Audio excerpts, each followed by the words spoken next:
अस्सलाम वालेकुम। पाकिस्तान में बने बनाए घरों का ट्रेंड बहुत ज़्यादा इन होता जा रहा है। लोग बने बनाए घर ख़रीदना पसंद करते हैं। एक तो वक्त की बचत की वजह से, और दूसरा ये कि कंस्ट्रक्शन करवाना हर बंदे के बस की बात नहीं है। कंस्ट्रक्शन करवाने के लिए बहुत ज़्यादा एनर्जी चाहिए, इसलिए हर बंदा ये नहीं कर सकता। इसलिए ज़्यादातर लोग बना बनाया घर ख़रीदने की तलाश में होते हैं। आप लोग भी अगर अपने लिए कोई बना बनाया घर ख़रीदना चाहते हैं या किसी घर में इंटरेस्टेड हैं, तो ये वीडियो आपके लिए है।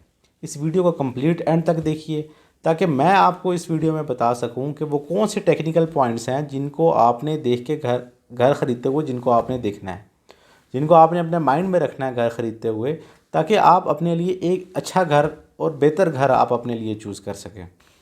सबसे पहले नंबर पे जो चीज़ आती है वो ये है कि जब भी आप जिस घर में भी आप इंटरेस्टेड हैं, जिस घर को आप ख़रीदना चाहते हैं, तो आपने सबसे पहले नंबर पे जो चीज़ चेक करनी है वो ये है कि आप उसका रोड से लेवल चेक कर लें कि उसका रोड से क्या लेवल है। अगर तो वो आपको नज़र आ रहा है कि वो रोड के लेवल से नीचे है, मतलब उसका जो लेवल है घर का वो रोड से नीचे है, तो मेरे ख़्याल में मेरा मशवरा आपको यही है कि आप वहीं से वापस चले जाएं और उसको छोड़कर अपने लिए कोई और घर तलाश करें जिसका लेवल रोड से ऊपर हो। क्योंकि आप सब जानते हैं कि पाकिस्तान में अगर घर का लेवल, पाकिस्तान में क्या दुनिया भर में कहीं भी अगर घर का लेवल रोड से नीचे होगा तो उसमें एक तो सारा पानी आपके घर में आता रहेगा, और दूसरा ये कि आपके घर से सारी ज़िंदगी कभी सेम ही नहीं जाएगी, सीपेज कभी आपके घर से ख़त्म होगी ही नहीं। तो सबसे पहले नंबर पे जिस घर में आपको नज़र आए रोड लेवल नीचे है, तो वो घर आपने वहाँ से चले जाना है और अपने लिए कोई और घर ढूंढना है। इसके बाद आपने दूसरे नंबर पे जो चीज़ देखनी है वो है घर का स्ट्रक्चर आपने चेक करना है। आपने घर के स्ट्रक्चर का अंदर और बाहर से अच्छी तरह मुआयना कर लेना, क्योंकि स्ट्रक्चर बहुत ज़्यादा ज़रूरी है। अगर आप स्ट्रक्चर के अंदर धोखा खा जाते हैं, कोई अच्छा स्ट्रक्चर नहीं बना हुआ, वो किसी कोई मेयारी कंस्ट्रक्शन नहीं हुई हुई, तो उसमें आप समझें कि आपकी सारी लाइफ की जो सेविंग्स है वो आपकी ज़ाया जा सकती हैं। इसलिए आपने स्ट्रक्चर का अच्छा मुआयना करवाना है। और मेरे ख़्याल में अगर आप कोई अपने साथ स्ट्रक्चरल इंजीनियर अगर ले जाएं, कोई माकूल सी उसके साथ फ़ीस तय कर लें और वो आपको बेहतर तरीके से उस घर का मुआयना करके दे सकता है। लेकिन फिर भी अगर आप ख़ुद भी चेक करना जानते हैं, आपको पता है घर को कैसे चेक करना है, तो आप ख़ुद भी चेक कर सकते हैं। आप घर को अंदर से और बाहर से उसके क्रैक्स देख लें, उसके अंदर जो दरारें होती हैं उनका अच्छी तरह से मुआयना कर लें। आजकल कुछ केमिकल्स भी आए हुए हैं जिनको वक्ती तौर पे केमिकल्स की फिलिंग करके उन दरारों को जो है उनकी फिलिंग कर दी जाती है, जो कि कुछ टाइम के बाद रोनमा होती हैं। लेकिन आज मैं आपको एक ऐसी टिप देने के लिए जा रहा हूँ जिसके ऊपर अगर आप अमल करेंगे तो आप, मतलब मैंने अपनी लाइफ में सबको ही, ये बहुत से लोगों को मैंने ये टिप दी है और उन्होंने इसके ऊपर अमल करके उन्होंने इससे बहुत फ़ायदा हासिल किया। तो मैं वो टिप आपको देने जा रहा हूँ, वो ये है कि जब भी आपने कोई घर ख़रीदना है या आपने कोई प्लॉट ख़रीदना है, तो आपने उसका बयाना करके, कुछ पेमेंट करके, कुछ परसेंट जो आपने उसके साथ तय किया है उसका कुछ परसेंट आपने पेमेंट दे के और फिर आपने उसको पाबंद कर लेना। क्योंकि अक्सर ऐसा होता है कि आपको कोई घर अगर पसंद आ गया है या आपको प्लॉट पसंद आ गया है और आप ये भी चाहते हैं कि ये घर मेरे हाथ से ना निकले, और आप कन्फ्यूजन का शिकार भी होते हैं कि मैं इसको कैसे चेक करूं इतने कम वक्त में कि या ये ठीक है या नहीं ठीक, इसके कागजात ठीक हैं या नहीं ठीक। तो उसमें यह है कि आप उसको कुछ बयाना दे के पाबंद कर लें और उससे 2-3 महीने का वक्त मांग लें बाकी पेमेंट के लिए। तो उसमें आपको ये फ़ायदा हुआ कि 2-3 महीने आप उसको अच्छी तरह से उस घर को या उस प्लॉट को जज कर सकते हैं कि आया इस प्लॉट के ऊपर कोई और तो नहीं, किसी और का कब्ज़ा तो नहीं है, या इसकी डॉक्यूमेंटेशन में कोई मसला तो नहीं है। इसी तरह घर है कि घर की फिनिशिंग बहुत अच्छे तरीके से करवा के और उसको ऐसा दिखाया जाता है कि जैसे इससे अच्छा घर और है ही नहीं, देखने में बहुत अच्छा नज़र आ रहा होता है लेकिन उसकी हकीकत कुछ और होती है। तो वो 2 से 3 महीने का आपको वक्त मिल जाएगा और आप अच्छे से बार बार जाकर इसको चेक कर सकते हैं। अगर वो कहीं क्रैक्स वगैरह होंगे भी, कहीं उन्होंने फिनिशिंग कर दी होगी, तो इतने टाइम आपके पास होगा कि वो चीज़ें आपके सामने खुलकर आपके सामने आ जाएंगी और आप बेहतर फ़ैसला कर सकेंगे, बजाय बड़े नुकसान से बचने के। आपको बेशक छोटा नुकसान हो जाएगा लेकिन आपकी बचत हो जाएगी। घर के ड्रेनेज सिस्टम को आपने अच्छी तरह चेक कर लेना है कि ड्रेनेज सिस्टम की क्या पोजीशन है। यहाँ पर अक्सर ऐसा होता है कि ड्रेनेज सिस्टम में जो पाइप, रिक्वायर्ड पाइप होते हैं वॉशरूम के या किचन के, वो रिक्वायर्ड पाइप से कम डाले जाते हैं, जिनकी वजह से आए रोज़ वो बंद रहते हैं और वो चेंज भी नहीं हो सकते। उसके लिए काफ़ी खर्चा है, उसकी काफ़ी कॉस्ट आती है।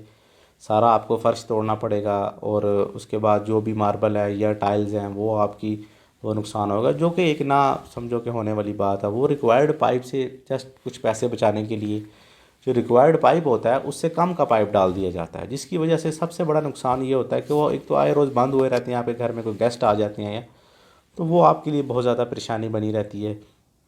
उसका बेहतर तरीका ये है कि आप उसको उन पाइपलाइन में अच्छी तरह उनका फ़्लो चेक करें, ठीक है, कि पानी का फ़्लो कैसा है। और बेहतर ये है कि आप अगर उस घर में पहले कोई फैमिली रह चुकी है, अगर वो यूज़ घर है या पहले उसमें कोई किराएदार रह चुका है, तो अगर आप उन तक रसाई मुमकिन है तो आप उनसे कांटेक्ट कर सकते हैं, उनसे आप पता कर सकते हैं कि इस घर की क्या पोजीशन है। वो आपको बेहतर बेहतर तरीके से गाइड कर सकेंगे, क्योंकि वो उस घर में रह चुके हैं। वो आपको उसकी जो भी पाइपलाइंस है उसका बेहतर तरीके से आपको एक तो आइडिया देंगे कि आपने कि हमें ये चीज़ें इस घर में फ़ेस करनी पड़ी, तो ये एक बेहतर होगा आपके लिए। तो वो और भी बहुत सारी चीज़ें आपको बता देंगे। इसके बाद आपने अगर उस घर में बेसमेंट है तो बेसमेंट की सीपेज वगैरह चेक कर लेनी है आपने, क्योंकि मैंने जैसे कि आपको पहले बताया ऐसे केमिकल्स काफ़ी आए हुए हैं जिनकी वजह से आर्जी तौर पे जो सीपेज है वो रुक जाती है, वो आपको नहीं नज़र आती, महीना डेढ़ महीने बाद वो सामने आती है। तो वो फिर आपको जब अगर घर ख़रीद चुके हो तो इस जगह तो फिर आपके लिए परेशानी बन सकती है। इस वजह से आपने वो जो मैंने आपको पहले बताया है कि आपने बयाना दे के कुछ टाइम वेट कर लेना है, ताकि आप उसको अच्छी तरह से चेक कर सकें। आपने घर ख़रीदने से पहले उसकी एज चेक कर लेनी है कि घर कितना पुराना है, कितने साल पहले बना है। आपने 8 से 10 साल से ज़्यादा पुराना घर नहीं ख़रीदना। अगर आप इससे ज़्यादा पुराना घर ख़रीदेंगे तो आपको मेंटेनेंस पे बहुत ज़्यादा खर्चा आएगा। उसकी मेंटेनेंस आपको करवानी पड़ेगी, या वक्तन फ़वक्तन कोई भी चीज़ें उसकी ख़राब होती रहेंगी वक्त के साथ साथ, जिसकी कॉस्ट आपको बहुत ज़्यादा पड़ेगी। इसलिए आपने ये ख्याल करना है कि 8 से 10 साल से ज़्यादा पुराना घर मत ख़रीदें।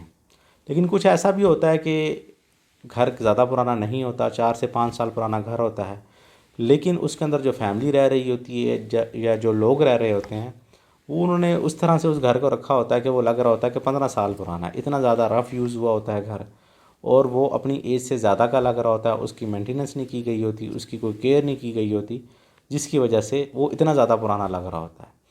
तो ये चीज़ें अगर आप देख लेंगे तो इससे आपको बेहतर मतलब का आइडिया हो सकेगा घर ख़रीदने में, कि क्या आपको ये घर ख़रीदना चाहिए या नहीं ख़रीदना चाहिए। आपके घर में सीपीज होगी तो उससे आपके घर में एक तो बहुत ज़्यादा इंसेक्ट्स आएंगे, उसके ऊपर आप कभी भी सीपीज वाले घर में इंसेक्ट्स के ऊपर उन कंट्रोल नहीं कर सकते। दीमक उस जगह पे बहुत ज़्यादा होगी।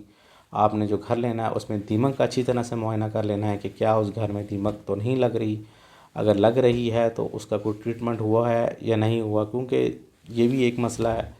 जिन एरियाज़ में दीमक का प्रॉब्लम है वो जब एक दफ़ा बढ़ना स्टार्ट हो जाती है तो उनके ऊपर कंट्रोल करना भी एक टेक्निकल चीज़ है। तो इस चीज़ का भी आपने अच्छे तरीके से चेक कर लेना है।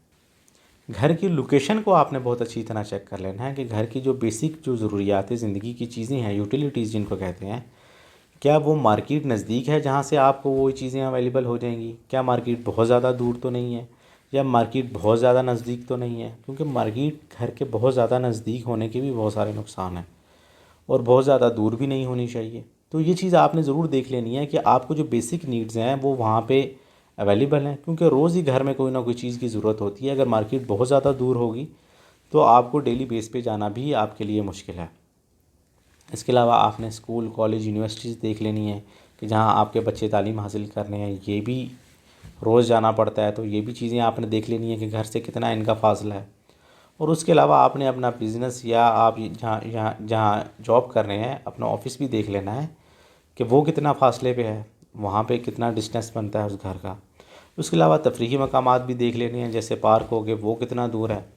यहाँ पर मैं आपको एक चीज़ का मशवरा ज़रूर दूंगा कि आपने मस्जिद ज़रूर देख लेनी है कि मस्जिद आपके वॉकिंग डिस्टेंस पे होनी चाहिए, ताकि आप 5 वक्त की नमाज़ जो है वो बाजमात अदा कर सकें। या आपके घर में कोई बूढ़ा बंदा है, अगर एजिड है कोई, तो वो ख़ुद जाके पैदल वॉकिंग डिस्टेंस पे नमाज़ अदा कर सके। तो ये चीज़ भी आपने ज़रूर चेक कर लेनी है। इलेक्ट्रिकल वायरिंग को आपने बहुत अच्छे से चेक कर लेना है, किसी इलेक्ट्रिशियन से आपने उसको चेक करवा लेना है, क्या जो रिक्वायर्ड वायर है उतनी ही वायर यूज़ की गई है या रिक्वायर्ड वायर से कम यूज़ की गई है। क्योंकि वायरिंग अगर अच्छी क्वालिटी की नहीं यूज़ हुई होगी तो ये आपके लिए एक हादसे का सबब भी बन सकती है। तो इसलिए ये आपने मेक श्योर कर लेना है कि क्या जो वायर यूज़ हुई है वो किसी अच्छे ब्रांड की यूज़ हुई है या किसी थर्ड क्लास ब्रांड की यूज़ हुई है। ये इसको आपने ज़रूर अच्छे से चेक करना है। इसके अलावा घर की आपने ओवरऑल सारी सिचुएशन चेक कर लेनी है, घर की टाइल्स चेक कर लेनी है या घर में मार्बल है तो उसको देख लेना है, क्योंकि अक्सर ऐसा होता है कि कोई टाइल्स वगैरह अगर घर की डैमेज हैं तो उसके साथ की जो टाइल्स हैं वो मार्केट से नहीं मिल रही होती, तो आप पूरे घर का फ़र्श तोड़वा के सारी टाइल्स भी चेंज नहीं करवा सकते, तो ये भी एक मसला है, तो आपने इसको ज़रूर चेक कर लेना है। इसके अलावा आपने घर की विंडोज़ चेक कर लेनी है, कैबिनेट चेक कर लेनी है, कोई और अगर आपकी चीज़ अगर डैमेज है तो वो भी आपने देख लेनी है। अगर आप किसी चीज़ के ऊपर कंप्रोमाइज़ करते भी हैं, लेकिन आपने ये चीज़ अपने माइंड में रखनी है कि अगर आप इस चीज़ पे कंप्रोमाइज़ करते हैं तो आपने फिर जो घर की प्राइस है वो आपने उस हिसाब से पे करनी है। अगर घर की कंडीशन जो भी है उस मौके पे, अगर उसकी टाइल्स टूटी हुई हैं या उसकी कंडीशन रफ़ है तो आपने फिर उसकी जो कीमत है वो उस हिसाब से अदा करनी है। घर की यूटिलिटीज़ को आपने देख लेना है, क्या जो घर की यूटिलिटीज़ हैं जैसे बिजली, गैस, पानी वगैरह ये चीज़ें वहाँ पर अवेलेबल हैं। बिजली तो वैसे हर जगह पे अवेलेबल ही होती है, लेकिन ज़्यादा इशू होता है गैस का, बट कुछ लोग उसके ऊपर भी कंप्रोमाइज़ कर लेते हैं। इसके बाद आ जाता है पानी। पाकिस्तान में बहुत से एरियाज़ ऐसे हैं जहाँ पे पानी का बहुत ज़्यादा प्रॉब्लम है। कुछ एरिया तो ऐसे हैं जहाँ पर पीने का साफ़ पानी भी अवेलेबल नहीं है। तो आपने ये चीज़ें मेक श्योर कर लेनी है, क्या पानी वहाँ पे अवेलेबल है, क्या पीने का साफ़ पानी वहाँ पर मौजूद है। ये सारी चीज़ें अगर आप देख लेंगे तो आपके लिए एक बेहतर घर ढूंढने में ये आपके लिए फ़ायदेमंद साबित होंगी।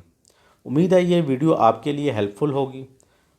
मेरी खुशकिस्मती होगी कि अगर मेरी किसी वीडियो से आपको कोई फ़ायदा हासिल होता है तो।